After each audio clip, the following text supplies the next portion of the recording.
What's up guys, my name is Elias and welcome to your second tutorial on jQuery.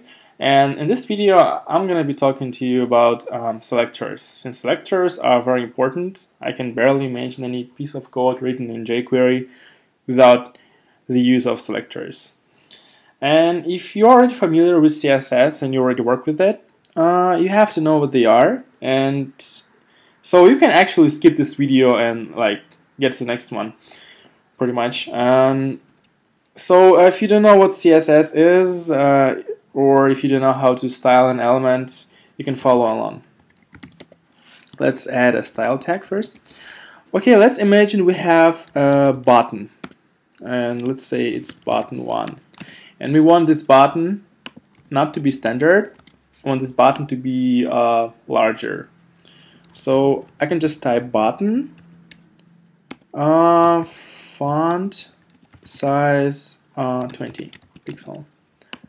So it got larger, and now I want to create some another button. Say it's button 2, and we have two buttons like the same size. So and what if I only want my first button to be large and the second button to be small? So what should I do? I have to select a button. So how do I do that? There are two options. The first option is I can use class. So I can use class of big, for example, and use class of small.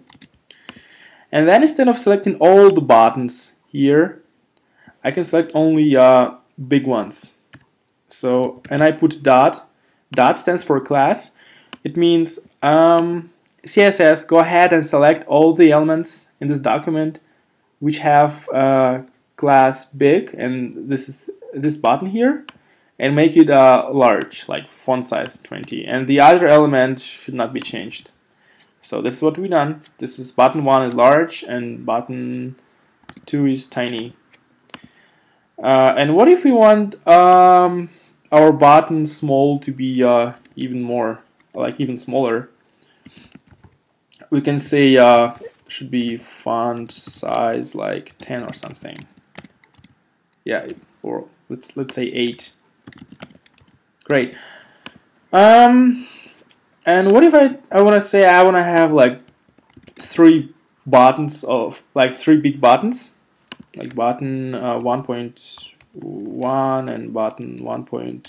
Whatever 2, and they all have to be big. But simultaneously, I want this very button to be yellow. How do I do that? This is where I would use IDs. So ID is a unique name of an element. I can say it should be yellow. No, I want to use actually green because it looks nicer. And in order to select this very element with green ID, I use route. I type route and the class name, which is green, properties, and I would just say color green.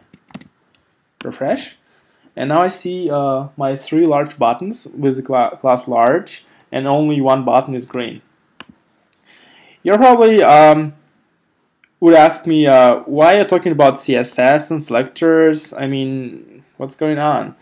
So there's a good news for you guys. jQuery uses the same selectors, same selectors as CSS use. So let me just show an example. For example, what if I want to select my element 1.1 and make it disappear? Here's how I do that.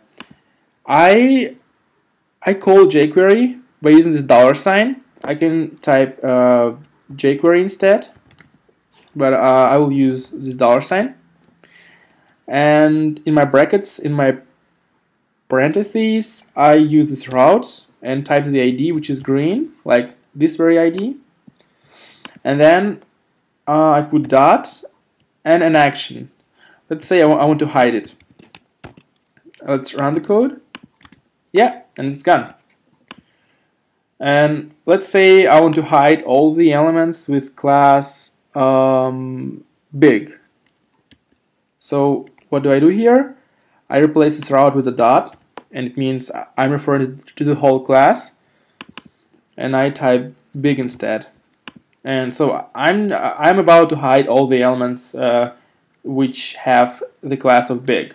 Let's see. Yeah, they are gone. So this is pretty much how a simple jQuery selector works.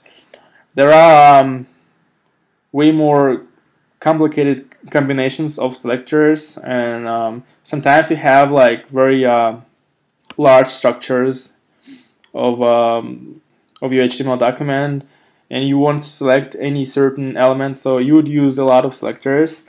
So this is pretty much it. I hope you enjoyed that. I hope you learned new stuff. And in the next tutorial, we'll be talking more about selectors and doing some more exercises. So if you have any questions, go ahead and ask. And I will see you next time. Thanks for watching.